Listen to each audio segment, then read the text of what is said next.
പ്രിയ കുട്ടികളെ, ഇപ്പോ നമ്മൾ നമ്മുടെ മലയാളത്തിന്റെ വർക്ക് ബുക്കിലുള്ള പ്രവർത്തനമാണ് എന്ത് ചെയ്യുന്നത്. കഴിഞ്ഞ ദിവസം നമ്മൾ കണ്ടു വിത്ത് മുളച്ചു, അല്ലെ? മഴത്തുള്ളി വന്ന് വിളിച്ചപ്പോൾ വിത്ത് ഉണർന്നു, മുളച്ചു. അങ്ങനെ ഒരില വന്നു, രണ്ടില വന്നു, മൂന്നില വന്നു, നാലില വന്നു. അങ്ങനെ എന്ത് ചെയ്തു? ചെടി ഇങ്ങനെ വളർന്നു വരിക. ചെടിയെ സഹായിക്കാൻ ആരുണ്ട്? മണ്ണിരയുണ്ട്. മണ്ണിര മണ്ണെല്ലാം ഇളക്കി കൊടുക്കും.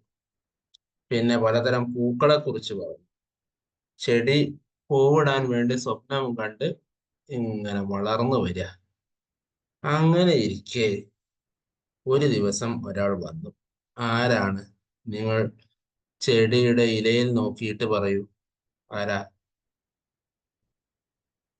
ആരാ? ആരാണ്? ചെടിയുടെ ഇലയിൽ കണ്ടോ? നിങ്ങള് കണ്ടോ? ചെടിയുടെ ഇലയിലുണ്ട് അല്ലേ? ഒരു പുഴുവുണ്ട്. ഇത് ചെടിക്ക് അറിയോ ഇത് പുഴുവാണ്, എന്തിനാ വന്നിട്ടുള്ളതെന്ന് അറിയോ? ഇല്ല. അപ്പൊ ചെടി എന്താ ചോദിച്ചത്? എന്ത് ചോദിച്ചു? നീ ആരാ? എന്താ ചോദിച്ചത്? നീ ആരാ? അപ്പൊ നമ്മൾ എന്ത് ചെയ്യണം? ഇത് ഇവിടെ പൂരിപ്പിച്ചെഴുതാം. നീ ആരാ? നീ ആരാ? പുഴുമിണ്ടിയോ? മിണ്ടിയില്ല. മിണ്ടാൻ പറ്റുമോ? ഇല്ല. പുഴുമിണ്ടിയില്ല. അപ്പൊ ചെടി ഒന്നുകൂടെ ഉറക്കെ ചോദിച്ചു. എന്താ ചോദിച്ചിട്ടുണ്ടാവുക? ആ, നീ ആരാ? ഇല്ലായിരുന്നു ഉറക്കെ ചോദിച്ചേ? ആ, അപ്പൊ നമ്മൾ എന്ത് ചെയ്യണം? അത് താഴെയും അതേപോലെ എഴുതാം. നീ ആരാ? നീ ആരാ? കൊണ്ട് ചോദിക്കും, അല്ലേ?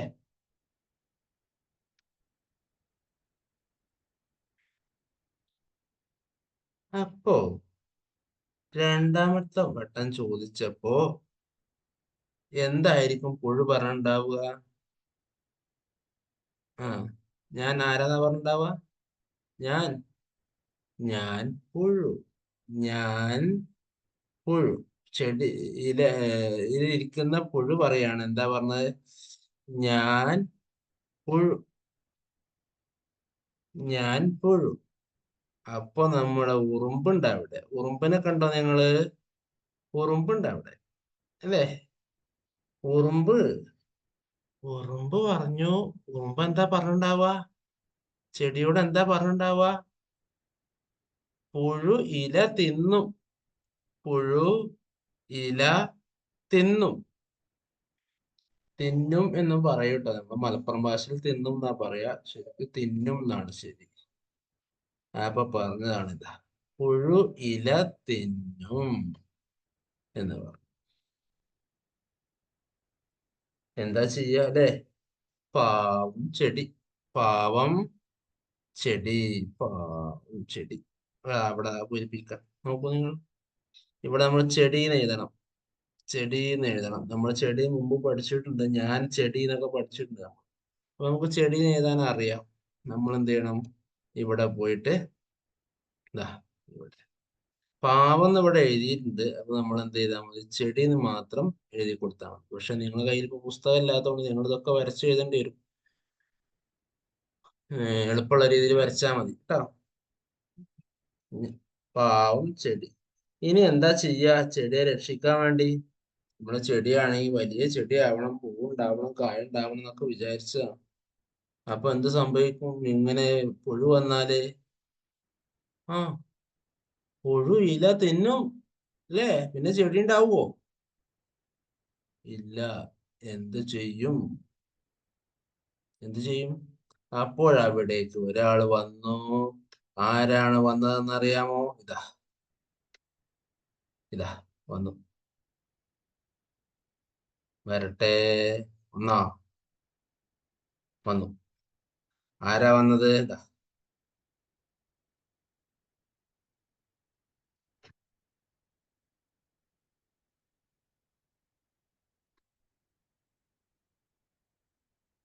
കാക്ക വന്നു. ആരാ വന്നത്? കാക്ക വന്നു. കാക്ക വന്നു. കാക്ക വന്നു. കാക്ക വന്നിട്ട് പുഴുവിനെ ഇങ്ങനെ നോക്കുന്നുണ്ട്. എന്തിനാ പുഴുവിനെ നോക്കുന്നുണ്ടാവുക? എന്തിനാ? പറ. ആ കാക്ക പുഴുവിനെ തിന്നു. കാക്ക പുഴുവിനെ തിന്നു. കാക്ക പുഴുവിനെ തിന്നു. അതാണ് സംഭവിച്ചത്.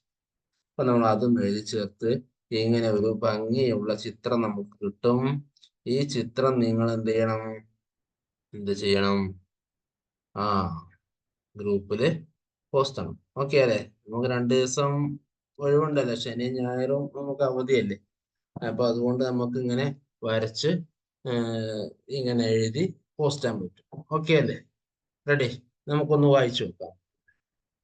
ഏർ, അതാ ഒരാൾ. അത് ആരാ? നീ ആരാ? നീ ആരാ? ഞാൻ പുഴു. പുഴു ഇല തിന്നു. കാക്ക വന്നു. അല്ലല്ല, അതിന് മുമ്പ് ഇവിടെ ഉണ്ട് പാവം ചെടി. പിന്നെയാണ് കാക്ക വന്നു. കാക്ക പുഴുവിനെ തിന്നു. അങ്ങനെയാണ് വായിക്കുക. നീ ആരാ? നീ ആരാ? ഞാൻ പുഴു. പുഴു ഇല തിന്നു. പാവം ചെടി. കാക്ക വന്നു. കാക്ക പുഴുവിനെ തിന്നു. ഇതാണ് നമ്മൾ വായിക്കേണ്ടത്. അപ്പൊ നമ്മൾ വായിക്കാൻ വേണ്ടി നമ്മൾ ഇവിടെ നമ്മൾ നന്നായിട്ടൊന്ന് എഴുതണം. ചിത്രത്തിലല്ലാതെ ഒന്ന് ഉഷാറാക്കി എഴുതണം. നമുക്കറിയാം ഇത്. നീ ആരാന്നത് 2 വട്ടം എഴുതിയിട്ടുണ്ട്. ഇവിടെ എഴുതുമ്പോ 2 വട്ടം എഴുതേണ്ട ആവശ്യമില്ല. ഒരു വട്ടം നോക്കൊന്ന് വായിച്ചു നോക്കൂ. നീ ആരാ? ഇത് നമുക്ക് അറിയാവുന്നതന്നെ. നീ ആരാ? പിന്നെയോ, ഞാൻ പുഴു. അല്ലെ? ഞാൻ പുഴു. അതിൽ ഴ എന്നുള്ളതാണ് നമുക്ക് അറിയാത്ത ഒരു അക്ഷരം ഉള്ളത്. കണ്ടോ? ഴ എന്ന്. ഴ എന്നുള്ളത് എഴുതുമ്പോ ശ്രദ്ധിക്കണം. ഴാന്റെ ആ താഴോട്ടുള്ള വര വരന്റെ താഴേക്ക് പോകാൻ പാടില്ല. പ എന്നുള്ളതിന് നേരെയാണ് അത് വരുന്നത്. പല ആൾക്കാരും പല രീതിയിലാണ് എഴുതുന്നത്. അത് ശരിയല്ല. ഉം ഴ താഴേക്ക് പോകാൻ പാടില്ല കേട്ടോ. അതേസമയം ഈ താഴേക്ക് പോകും.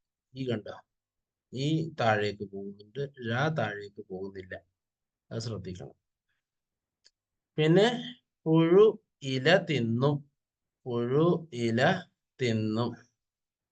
പാവം ചെടി. പാവം ചെടി. കാക്ക വന്നു. കാക്ക എന്ന് എഴുതുമ്പോൾ നോക്കും, നമ്മൾ മുമ്പ് പഠിച്ചിട്ടുണ്ട്. കലപില കലപില പറവകൾ പാടി പഠിച്ചിട്ടുണ്ട്. കാക്ക. ക എന്നുള്ളതിന് ഇരട്ടിപ്പുണ്ട് അല്ലെ? ക എന്ന് എഴുതുന്നതൊക്കെ കാണിച്ചു തരാന് ക്ലാസ് ഉണ്ടെങ്കിൽ ഇപ്പൊ നടക്കൂല. ഇതിൽ നടക്കൂല.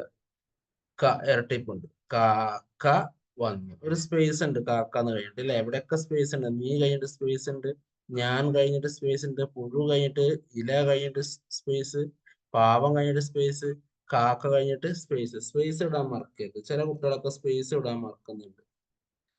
പിന്നെ അടുത്ത് കാക്ക പുഴുവിനെ തിന്നു എന്ന് വേണം. ഇവിടെ വെറും പുഴുവിനെ തിന്നതായിട്ട് വരും. കാക്ക പുഴുവിനെ തിന്നു. അങ്ങനെയാണ്. കാക്ക പുഴുവിനെ തിന്നു. കാക്ക പുഴുവിനെ തിന്നു. ഇത് നമ്മൾ നോട്ട് പുസ്തകത്തിൽ എഴുതിയിട്ട് നമ്മളത് വായിച്ചു. ഓക്കെ. ഇതിൽ നിന്ന് പുഴു എന്നുള്ളത് ആവർത്തിച്ച് എഴുതി പഠിക്കണം. ഒരുപാട് തവണ നോട്ട് പുസ്തകത്തിൽ എഴുതി പഠിക്കണം. പുഴു, അതേപോലെ കാക്ക. ഓക്കെ. 3 ഡിക്റ്റേഷൻ ചോദിക്കുക. ഒന്ന് പുഴു, കാക്ക, പിന്നെ പാവം. പാ എന്നും വാ എന്നും നമ്മൾ മുമ്പ് പഠിച്ചിട്ടുണ്ട്. ഇനി പാവം എന്നുള്ളത് ഡിക്റ്റേഷൻ ആയിട്ട് പ്രതീക്ഷിക്കണം നമ്മൾ.